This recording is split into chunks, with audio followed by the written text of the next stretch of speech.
Hey guys, Frank Flegg here, founder of Ethical Property Partners, the place where we help our franchisees to make their annual returns from property on a monthly basis. Now, I've recently spent two and a half hours helping our franchisees to understand the 4 phases of a sophisticated property investment business. Now, actually, they're the 4 phases of any property investment business. But as you know, at EPP, we're all about the sophisticated investing, the no money down investing, the using other people's money investing, which enables us to do an infinite number of transactions. Now, the 4 phases sound really simple, but they're not at all. So in this series, I'm going to do 4 videos where I explain each of the phases in detail, because it's so important that at the start of your journey, in the middle of your journey, and at the end of your journey, you are working on all 4 phases simultaneously. And people don't. People get wrapped up in the phase that they're in, even though they don't know what phase they're in, and they keep doing the do and they're on the hamster wheel. They can actually lose sight of what's coming up in the latter phases, and that can mean that they come unstuck and made bankrupt, repossessed, etc. So the 4 phases of your property investment business are this. You're either starting out, so at the start, you're getting your first few deals under your belt. You might have 1, you might have 3, you might have 4, but you're still starting out. You're cutting your teeth, you're learning how to actually do deals. Not a hard phase at all. Many people get stuck because they don't know the system, they don't know how to take action, they haven't got the confidence, their mentality's not there. But we'll come on to how to start in one of the later episodes. Then you've got building your portfolio. So you've done 3, 4, 5 deals already, and now you're building your portfolio. You're up to 20, 30, 50 and beyond properties in your portfolio. Now, people here often get stuck because they're loving it and they're feeling like they're successful and they're building their portfolio. However, what a lot of people in phase 2 forget to do is to focus on phase 3 and phase 4. Now, phase 3 is protecting your net worth, protecting your portfolio. Absolutely critical. We did a session at our monthly training day recently where we came up with over 30 threats to our businesses. So over 30 things that can go wrong. And some of them are really likely, like raised interest rates, and some of them are fairly unlikely, like a war. But actually, the combination of all those 30 risks is 1 or 2 or 3 are highly likely to happen, because the probability gets more and more likely the more risks you have. Some of them are, as I say, black swan events, and some of them are almost certain to happen. And so protecting your portfolio against those 30 plus risks is really important, and I'll do an episode on that. The final phase, and the one that I'm going to focus on today, is finishing your business. Now, you might think to yourself, if you're only buying your second or third or even your very first buy-to-let investment, why should you be fussed about finishing it? And when I say finishing your business, I'm talking about how will your business look when you are 80 years old. And we were chatting at the training day on Tuesday, and some of the guys were saying, well, for me, that's only 15 years time. And others were saying, well, for me, that's like a lot of years time. That's 50 odd years time. It doesn't matter. Stephen Covey, in his very famous 7 Habits book, says that you need to start with the end in mind. So if you're starting with the end in mind for your property business, then you need to be really consciously thinking about what you yourself want to be doing when you're 80 years old. And for some, it will be you've sold your portfolio. You've now only got cash in the bank. But here's the thing. What will that cash in the bank be earning you as a monthly interest rate? What will your monthly income be from that amount of cash? Because I know when I was starting off in business, people were able to put money into fixed rate bonds at around 7 or 8%. Good luck finding a fixed rate bond at 7 or 8% today. It's almost impossible to get a 2% bond today. And so the people that were relying on that 8% were actually receiving less than a quarter of that just a few short years later, because of the credit crunch in 2008, 2009, 2010.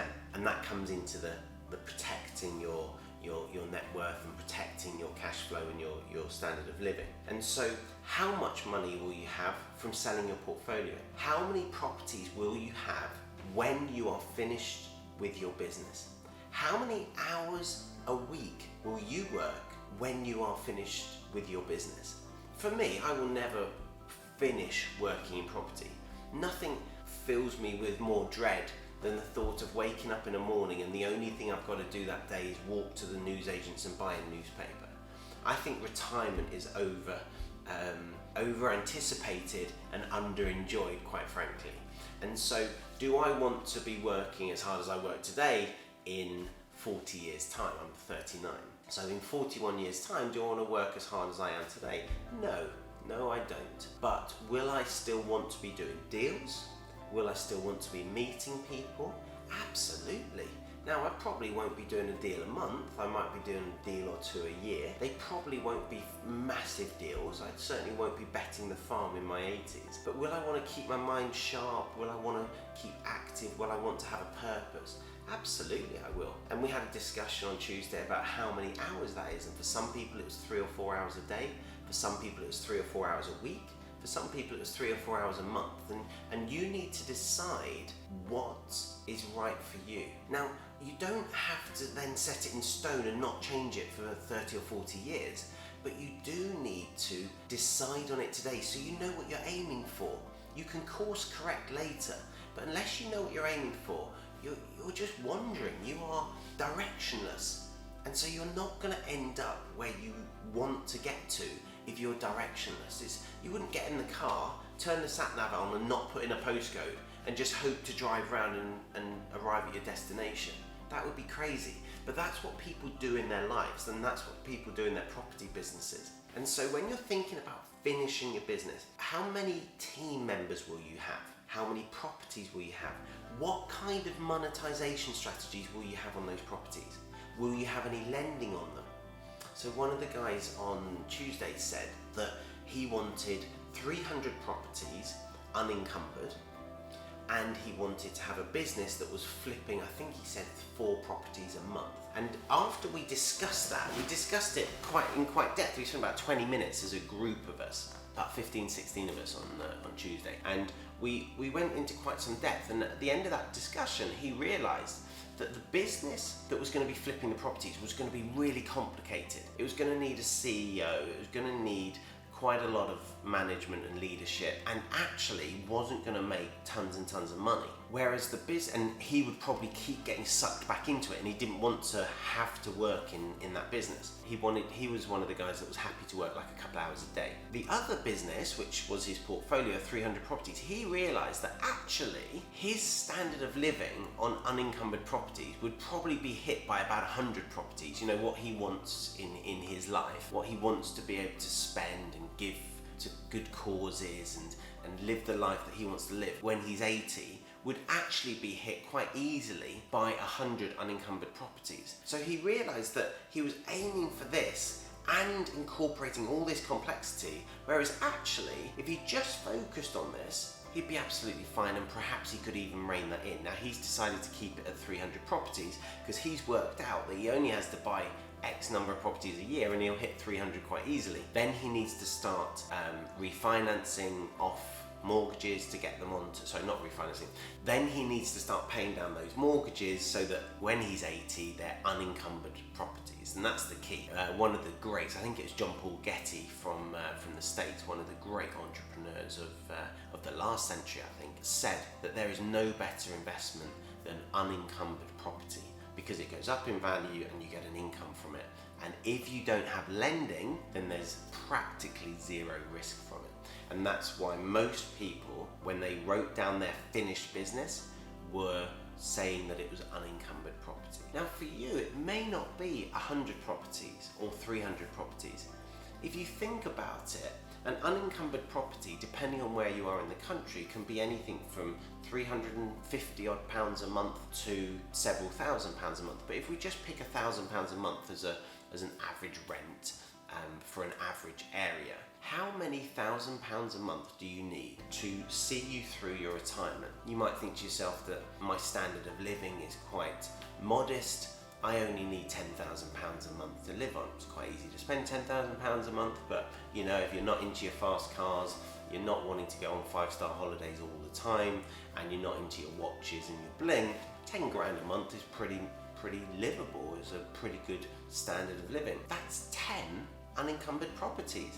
That's really easy to achieve by the age of 80, or the age of 70, or the age of 60, depending on when you're starting and what you're starting with. Now, we have a 5-year franchise. The reason it's 5 years, or one of the reasons it's 5 years, is because it takes a bit of time to buy deals. But generally, our franchisees are buying deals not unencumbered. They're buying them with other people's money. So there's some lending on those. But you can build a portfolio, you can start selling some of the properties, the rental income and the profitability starts to snowball, starts to accumulate, and that will enable them to pay off some of their lending and build an unencumbered portfolio. Now you might think to yourself, yeah, but £10,000 today won't be £10,000 a month in 40 years' time, but it will. And the reason it will is one of the beauties of property. Property keeps pace with inflation, which is fantastic.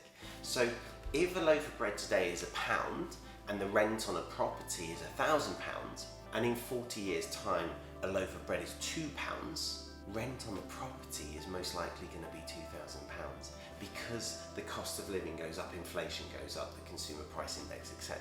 So property's inflation proof. Now if that property was worth £200,000 today, the likelihood is it's going to be worth around £400,000 at that point in the future. Now what we do see more often than not is house prices outpace inflation quite significantly. So perhaps it wouldn't be worth 400,000, perhaps it'd be 600 or 800,000, especially if a property cycle's 10 years. But it doesn't matter because those figures are in your favour. Property keeps pace with inflation, which means you can do all your calculations based on today's values, knowing that yes, your expenses will actually be higher, but your incomes will be correspondingly higher as well because property keeps pace with inflation. And so when designing your finished business, you need to think about what will your diary look like. And I mean, map out a week in your life, Monday, Tuesday, Wednesday, Thursday, Friday, Saturday, Sunday, 8 a.m, 10 a.m, 12, 2, 4, 6, 8, 10, and put in what your perfect week would look like. And then get a year and put in 52 weeks and map in what your perfect year would look like. How many holidays are you going to have? Where are you going to spend your life? Are you going to be in Portugal for 3 months? Are you going to be in Britain for June, July, August? Are you going to go skiing in the winter? You're going to spend December in Canada, for example. Map out what your perfect year looks like. Map out what your perfect week looks like. And that will give you that clarity. Because too often we put into our goals, and Tony Robbins talks about this a lot, we put into our goals what we think is possible, not what we really want. And there's a lot of influence on us, there's a lot of pressure on us to want certain things, to say, well, you know, I want to have a Rolls Royce, or I want to not work anymore, or I want to live overseas, or whatever those pressures might be from society. I want to live in a big house. Why? Why do you want to live in a big house?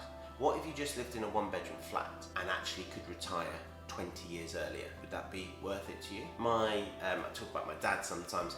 I don't think my dad's bought a new piece of clothing for as long as I've been alive. He buys all of his clothing in charity shops. That's neither good nor bad. It means though, for him, that he could retire decades earlier than most people. And so it's a choice. And so when you're mapping out your finished business, you need to decide when are you going to work, how much are you going to work, what are you actually going to do.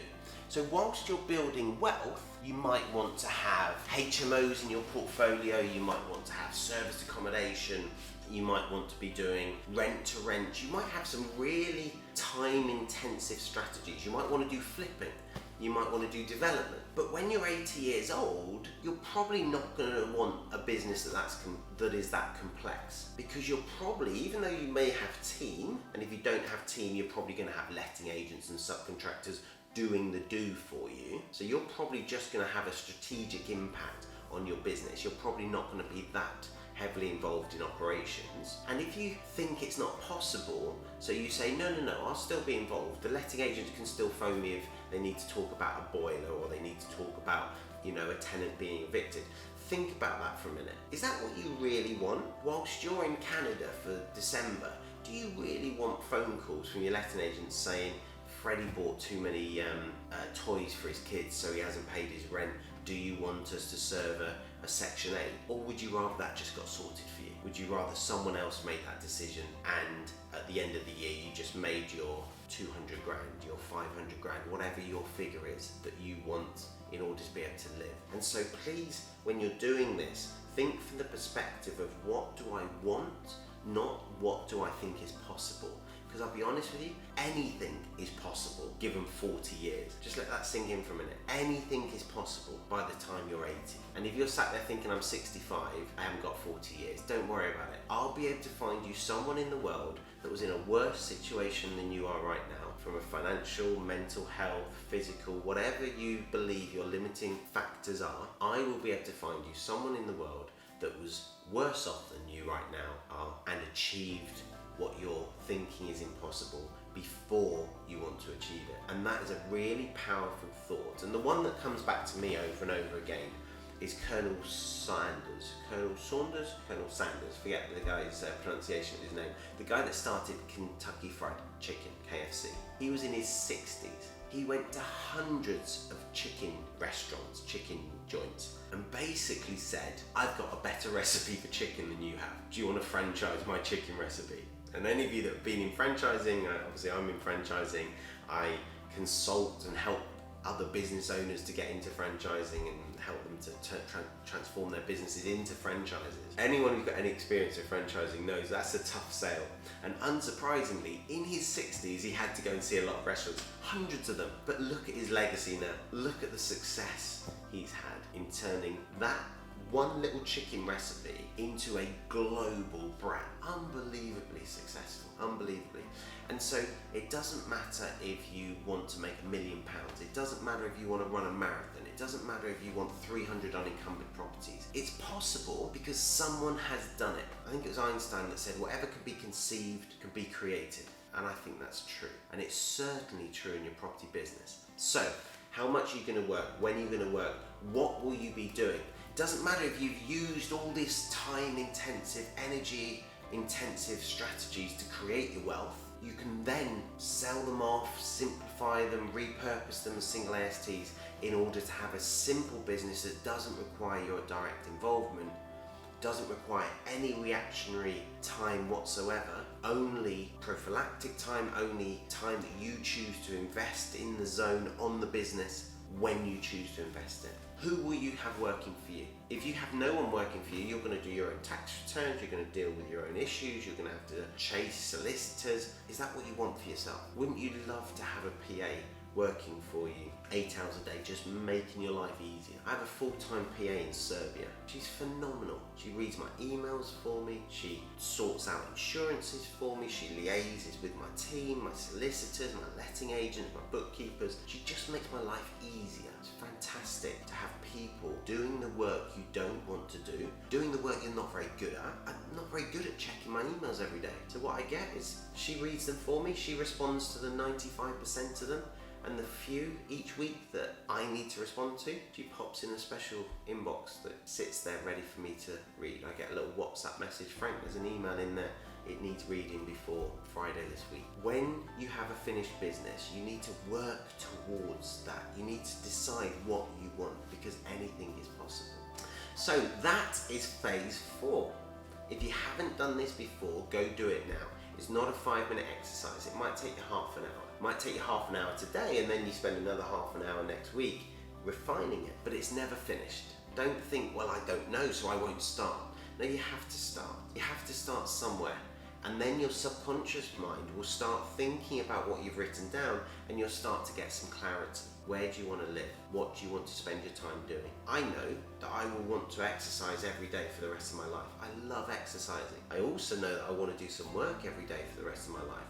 Doesn't mean I want to have to work. I certainly don't want to be like some of the pensioners you see in the supermarkets still working, stacking shelves. That won't appeal to me, no judgment. You know, they might love the social interaction, etc. But for me, I want to be able to choose whether to work every day. I want to have that opportunity to be purposeful, to be productive. I will definitely be involved in my Stepping Stones project for the rest of my life. I love the fact that we've housed over 200,000 homeless people today. I look forward to that being 1 million, to it being 2 million nights when people have slept in one of our beds rather than on the streets. And so That legacy, that purpose to your life doesn't come overnight. It takes time to work it out, but start working on it today, because for as long as you haven't got clarity on where you're headed, you have turned the sat nav on in your car and you're driving around randomly hoping to arrive at your destination. Put in the name of the town, put in the name of the village.